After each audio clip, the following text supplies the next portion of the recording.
Alright, so I got the stock spring here, and this is the Roadster Sport Spring. Basically, it's made by Progressive for Goodwin Racing. So the height's not that much of a difference. So let's see. Let's go from the top of the or the end of the coil to end of the coil. See how much of a difference there is. It looks like a little bit over half an inch, but let's see. So top to the top is 3/4 of an inch. So 3/4 of an inch, and you know this one already has almost 8,000 miles, the stock spring. So it's already settled. It's already broken in. This one's not. It's still new, so it's gonna settle, and so it's gonna break in, and it's gonna squat down a little bit more. So 3/4 of an inch. It's possible that it'll be even less than that. It'll settle down, and it might become 1 inch. So you know, I had thought this thing was only, you know, like half an inch difference, but apparently it's more than that. But you know, from all the research, this is the least amount of flooring. That's what I wanted. I don't want, you know, I don't want those 1 inch drop or 1.5 inch drop. That's just too much. I wanted actually to keep stock height because I like ground clearance.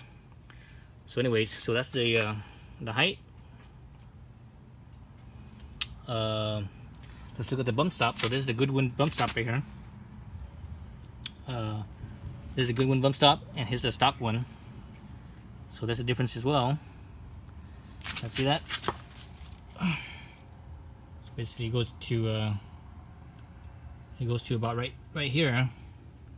So I could have cut this, but I didn't want to cut the stock one. I want to you know, just get new ones. So if I ever put the stock one back or whatever, I can. So that's the spring. Oh, this one's way heavier than the other one is. The stock one is like, man, the stock one is like feather light. That is feather light compared to this. This one feels like it's double the weight. Feels like almost double the weight. All right, let's measure this shock right here. So this shock here, I'm gonna go eyelet to let's go eyelet to the top of the piston. So center of eyelet, right? Center of eyelet, which is about so. Top of piston is about 24 and a half inches, approximately.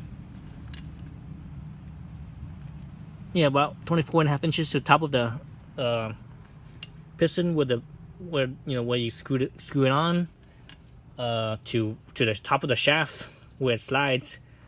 Right here is 21 and, let's see, looks like 21 3/4 or 21 and 7/8 maybe, somewhere around there. Okay, so that's that. Actually, let's actually measure the shaft itself too. 7 inches. 7 inches on the shaft, the piston shaft. You know, the sliding section. So that's 7 inches of, you know, travel, basically, potentially. So that's a good amount of travel. Okay, let's see, what else do I need to do now?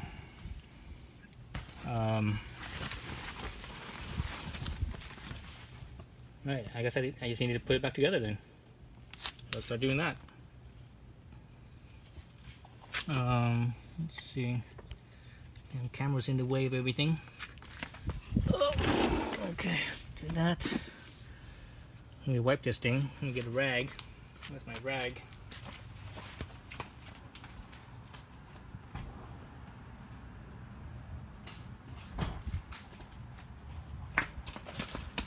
Just wipe that shaft real quick.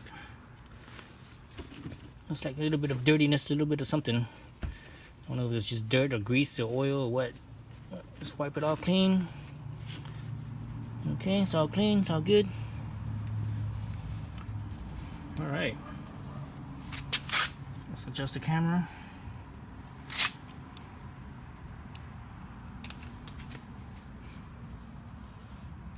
Basically like so. Oops. This way. The smaller end in first. like so. If you look at the Mazda owner's manual, oh, excuse me, not owner's manual, but service manual, you'll find that this section here, the end of the coil where it hits right here,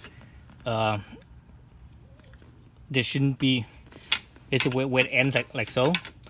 Mazda's in the service manual says that should be no more than 3 millimeters from the end to where it touches.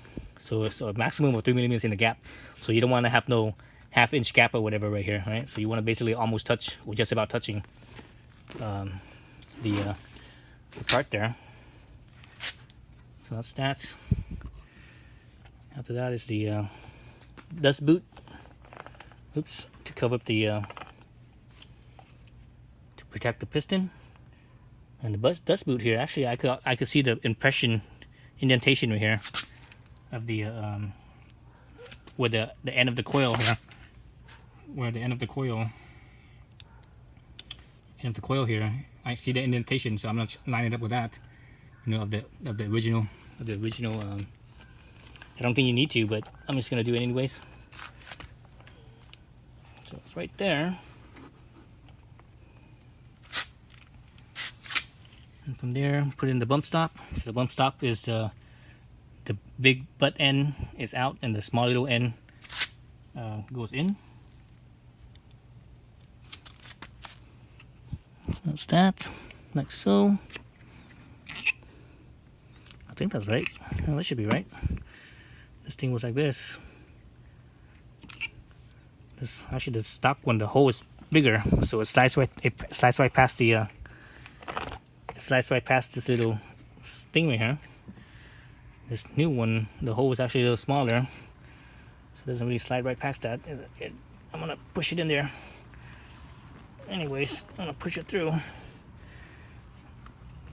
Oh jeez. Get this off so I can have some space. It's always hard to work with the camera. It's always in your way.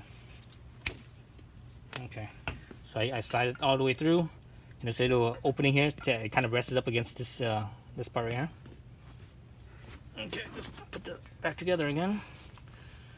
The spring back. Man, this spring is way heavier than the stock spring. It's the extra thickness, right? The extra mass. Like so.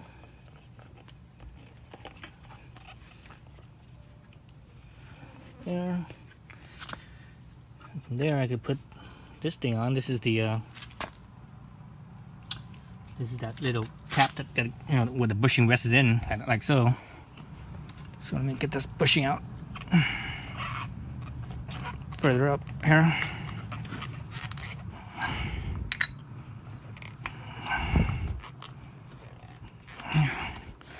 Again, the freaking camera's right in my face. I can't barely see what I'm doing. Have to kind of work around it, work around the camera. Okay, like that. And this part right here, remember this one has the flat side, right? Flat side, and the side with the lip here. The flat side rests up against this. I should put the bushing in there first,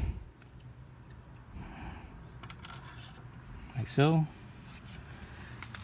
And from there, you have your top cap, or the hat, whatever they call it.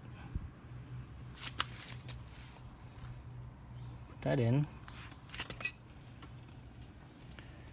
And if you look at this rubber piece here, it has a certain, there's a certain shape to it, and there's like little cutouts here towards the bottom. Cutouts here. Those cutouts are clearance for the bolts here. So that's basically, that's how you line it up.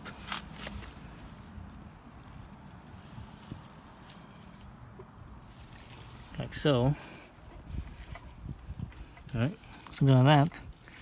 But actually, I can't go that far yet because I actually have to compress the spring.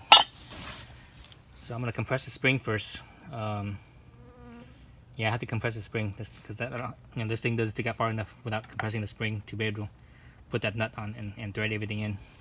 So I'm going to make another video after I compress the spring because that takes way too long to compress it.